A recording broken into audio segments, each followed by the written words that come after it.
સ્વાધ્યાય 4.4 એનો આ પહેલો દાખલો અને બીજો દાખલો અવર્ગીકૃત માહિતીના દાખલાઓ છે.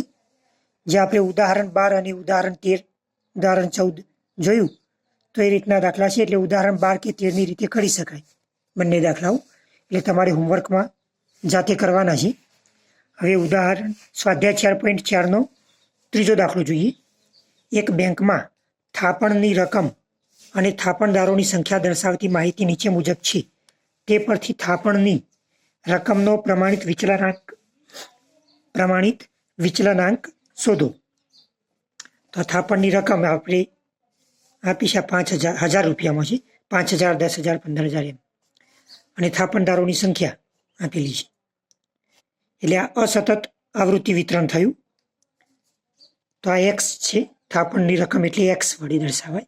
તો એક્સના ખાનામાં આટલું આપણને આપેલું છે 5, 10, 15, 20, 25, 30, 35. તો એક્સમાં લખવાનું 5, 10, 15, 20, 25, 30 અને 35. અને આ થાપણદારોની સંખ્યા છે આવૃત્તિ કહેવાય.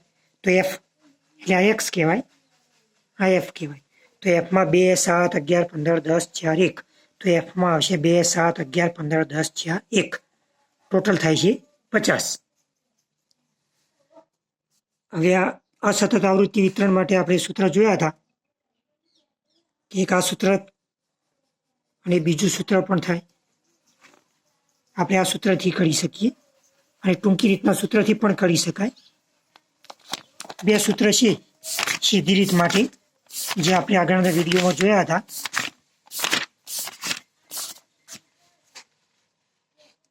આ બે સૂત્ર છે. જો આ સૂત્રથી કરવો હોય તો ખાના અલગ આવશે. આ સૂત્રથી આપણે કરીશું દાખલો, તો આમાં બીજા 2 જ ખાના પાડવાના હોય. અને આ સૂત્રથી પણ કરી શકાય. આપણે આ સૂત્રનો ઉપયોગ કર્યો છે. તો એના માટે આટલા ખાના પડશે. આ બે તો સવાલમાં આપેલા જ છે. એક એફએક્સ અને બીજું એફએક્સનો વર્ગ. તો એફએક્સ એટલે એફ ગુણ્યા એક્સ, આ બંનેનો ગુણાકાર. 5 દુ 10, 10 ગુણ્યા 7 70, 15 ગુણ્યા 11 165, 20 ગુણ્યા 15 300. એમાં બંનેનો ગુણાકાર આમાં આવશે. અને એફએક્સનું ટોટલ એટલે સિગ્મા એફએક્સ કહેવાય. તો આનું ટોટલ 950. અને બીજું એક ખાનું આવશે એફએક્સનો વર્ગ.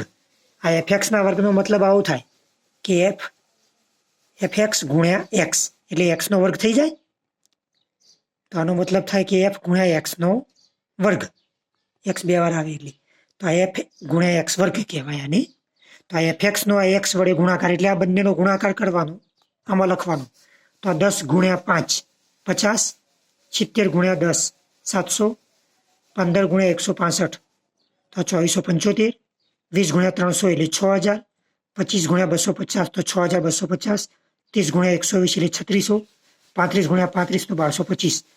આ એફએક્સ સ્ક્વેરનું ટોટલ એટલે સિગ્મા એફએક્સનો વર્ગ કહેવાય.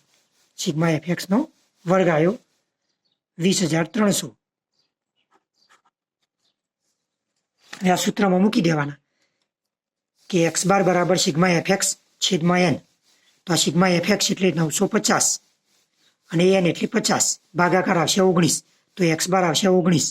અને એસ માટે આ સૂત્ર છે એમાં સિગ્મા એફએક્સનો વર્ગ એટલે આનું ટોટલ સિગ્મા એફએક્સનો વર્ગ કહેવાય 20,300. તો આ 20,300 એન બરાબર 50 ઓછા એક્સ બારનો વર્ગ એટલે 19નો વર્ગ. બંનેનો ભાગાકાર 406 ઓછા 19નો વર્ગ 361. 406 ઓછા 361 કરો તો વર્ગમૂળમાં 45 વધે અને 45નું વર્ગમૂળ એટલે 6.71.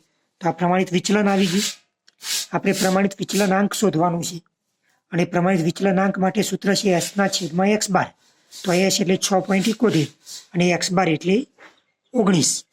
તો 6.71 છેદમાં 19 ભાગાકાર થાય 0.35. તો આ જવાબ છે આપણો. તો આપણે આ સૂત્રથી કર્યું હતું. જો આ દાખલો આપણે આ સૂત્રથી કરવો હોય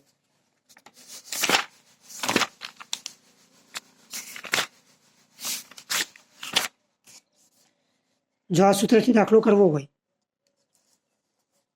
તો આટલા ખાના પાડવા પડે. X minus x bar, x minus x બારનો વર્ગ અને એફ, આ 3 ખાના પાડવા પડે બીજા.